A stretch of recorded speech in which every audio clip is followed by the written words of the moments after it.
دوا سے شفا نہیں ہوتی، دوا کو پتہ نہیں شفا کیا چیز ہے۔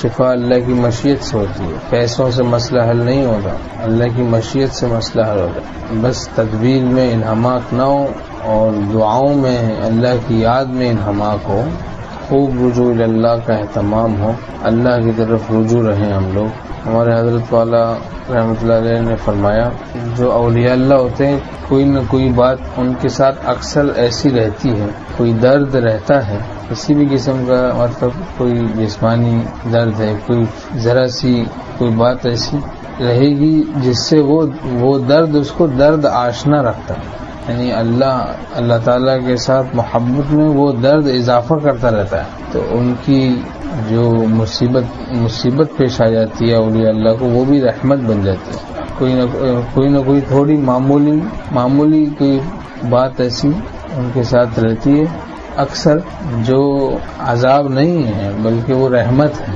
اللہ کے درد سے وہ درد ان کو آشنا رکھتا ہے، ان کے درد دل میں ترقی ہوتی رہتی ہے۔